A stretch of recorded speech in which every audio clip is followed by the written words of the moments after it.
बीरेन जी, आप मुझे बताइए कि ये जो क्षेत्रीय दल हैं जिनको सो कॉल्ड छोटा दल कहा जाता है, दरअसल अब ये छोटे नहीं रह गए।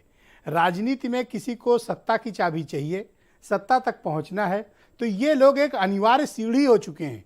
बिना इनके आप 5 कालिदास मार्ग या लोक भवन पर काबिज होने की कल्पना अभी तो नहीं कर सकते हैं आप। ब्रजेश जी, अगर हम उत्तर प्रदेश के चुनाव के परिप्रेक्ष्य में आज देखेंगे तो ये बात सही है कि छोटे दल छोटे नहीं रह गए, लेकिन अभी ना इनके पास विधानसभा में ना संसद में कई दल ऐसे हैं जिनकी कोई उपस्थिति नहीं है, लेकिन उत्तर प्रदेश की जातिगत सियासत में उनका बहुत महत्वपूर्ण रोल है। ये जरूर है कि कहते हैं कि भाई छोटी छोटी 5 उंगलियों को इकट्ठा करके मुट्ठी बन जाती है, वो बड़ी ताकत होती है। तो ये जो बीजेपी का फार्मूला था उसको तो अखिलेश यादव ने अपनाया। बीजेपी ने 2017 में फार्मूला अपनाया था, लेकिन उनका जो गठबंधन था उसमें से राजभर अलग हो गए हैं। अब उनके पास पुराने गठबंधन में तो खाली अनुप्रिया पटेल बची हैं, और दूसरी ओर अब ये आए हैं आज आपके ये नैया पार खवैया निषाद पार्टी। तो ये नैया पार लगाएंगे क्या करेंगे, लेकिन बीजेपी का हमेशा एक नारा रहा, जैसे बंगाल गए बोले अब की बार 200 पार, अब यूपी में अब की बार 300 पार। लेकिन 300 पार तब हुआ था जब मोदी का करिश्मा था, जब पूरी दुनिया में मोदी का डंका बज रहा था, चमत्कार था। और नोटबंदी के बावजूद बीजेपी उत्तर प्रदेश में 325 सीटें जीत गई। 5 साल सरकार चलाने के बाद और उनके साथी जिस तरह से उनसे असंतुष्ट हुए, जो बेरोजगारी पर जो समस्याएं आई और कोरोना काल गुजरा, वो अब इस नारे की धार कितनी बसती है इसका परीक्षण होगा विधानसभा चुनाव में। और ये जो छोटे दल हैं इनको भी एक नई संजीवनी मिलेगी। अगर उत्तर प्रदेश में सरकार बदलती है तो अखिलेश यादव के साथ जो दल हैं गठबंधन में, उनको भी राजनीति का एक नया जीवन मिलेगा। वो भी उत्तर प्रदेश की राजनीति में स्थापित हो जाएंगे, उनके भी अपने विधायक हो जाएंगे, सांसद हो जाएंगे, मंत्री हो जाएंगे। बीजेपी के साथ जो लोग हैं, निषाद को एमएलसी बना दिया बीजेपी ने, उनको सरकार बनने पे मंत्री भी बना सकती है। अच्छा, ये डिप्टी सीएम का पद तो अब तो हर जगह डिमांड में है, ये तो लॉलीपॉप है, टॉफी है भाई, कहते हैं 2 के साथ 1 फ्री। तो जैसे दुकानों पर चलता है ऑफर, वैसे अब डिप्टी सीएम का पद भी ऑफर में मिल रहा है। तो जो भी पार्टी जिसकी सरकार बनेगी वो डिप्टी सीएम 1-2 गिरा देगा किसी ना किसी को। जब गिरा देगा मतलब मिलेगा ना। हाँ, मतलब वही बिहार में बट रहा है तो यहाँ भी होगा। अच्छा, एक महत्वपूर्ण बात यह है ब्रजेश जी कि लड़ाई बड़ी दिलचस्प है, लेकिन बीजेपी खाली सपा से नहीं लड़ रही है। बीजेपी जान रही सपा बहुत वोट काटेगी, तो वो कह रही जो बसपा का वोट है उसको काट लो कुछ, उसको चाहे नमक, तेल और चीनी, पैसा, शौचालय, जितनी योजना है दो, अनाज धकाधक, कुछ तो आएगा। तो दलित तो स्वाभाविक है कि इस बार बीजेपी काफी वोट काट देगी, और मायावती के वोट बैंक पर उसकी बड़ी निगाह है, और उसकी जीत इस पर भी काफी निर्भर करेगी, क्योंकि 2-2, 400 वोट से तो लोग विधायकी चुनाव जीते हैं। अगर 1000-2000 वोट का भी अंतर आ गया तो कई सीटों पे बदलाव हो जाएगा। आप क्या आकलन करते हैं कि केशव देव मौर्य और ओम प्रकाश राजभर जैसे नेता ये कितना करिश्मा कर पाएंगे?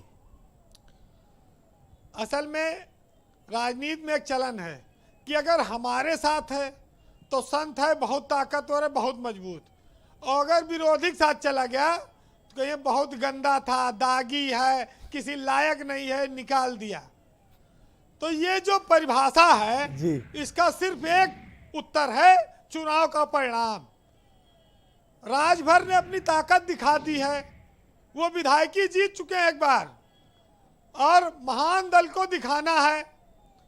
इनका नाम महान दल है, अब इनके नाम के अनुरूप इनका काम कितना महान है और जनता इनको कितना महान मानती है, उसका परिणाम आएगा विधानसभा चुनाव में। पश्चिमी उत्तर प्रदेश में लोकदल, किसान आंदोलन, महान दल, ये सब समाजवादी की ताकत है। और ये लेकिन MIM वाले, MIM का आप कह रहे हो कि कोई दवा फायदा नहीं कर रही, कोई डॉक्टर। हाँ एक डॉक्टर बैठे हैं मनोज पांडे, अभी उनको मिलवाता हूँ तुरंत। भाई देखिए, आसिम बकार जिस पार्टी से हैं, ये पहले हैदराबाद में सरकार बनाए, तब ये यहाँ उत्तर प्रदेश में आए वोट लें। जहाँ पर हैं वहाँ तो ये बात नहीं कर रहे हैं सरकार बनाने। अच्छा, इनके लिए ना अब एलोपैथ डॉक्टर ना होम्योपैथ, इलेक्ट्रोपैथ चलेगा। अब इनको दिखाओ चांदसी दवा खाना में, जो बस स्टेशन पे डॉक्टर साहब बैठते हैं प्रत्येक मंगलवार को, वहाँ बढ़िया इलाज मिलेगा। देखिए, कुल मिलाकर यह है कि हम जब तक अपने समाज में लोगों को बराबरी का दर्जा नहीं देते, ये जातिवाद हावी रहेगा और जात आधारित पार्टियां प्रभावी रहेंगी। जिस दिन यह समानता खत्म हो जाएगी, सबको बराबरी का दर्जा होगा, उस दिन विकास की असली राजनीति पे चुनाव होगा। बाकी बातें जी बीरेन जी, सब यही है। दूसरी ओर देखिए, चाचा भतीजा एक हो गए। अब तो यह है कि अगर घी गिरे तो कटोरे में गिरे, अब बाहर माल गिरना नहीं है। तो एक फायदा तो इनको ये और हो गया। बाकी बीजेपी क्या चुप मार के बैठी है? वो तो मानती है कि जहां में बहुत कुछ बिकाऊ है, चलो कुछ खरीदे, तो जहां जो मिलेगा वो खरीदेंगे जिस तरह से है। लेकिन एक चीज ये राजनीति में भी और हर आदमी के जीवन से जुड़ा है कि जिंदगी की रेस में या सियासत में जो लोग आपको दौड़कर नहीं हरा पाते, वो आपको तोड़कर हराने की कोशिश करते हैं जी। तो ये बॉन्डिंग किसके साथ कितनी मजबूत है, किसका गठबंधन, ये चुनाव के आचार संहिता लगने तक देखिए कायम रहे, तब पता लगेगा। बहरहाल बीजेपी के पास बहुत नुस्खा है।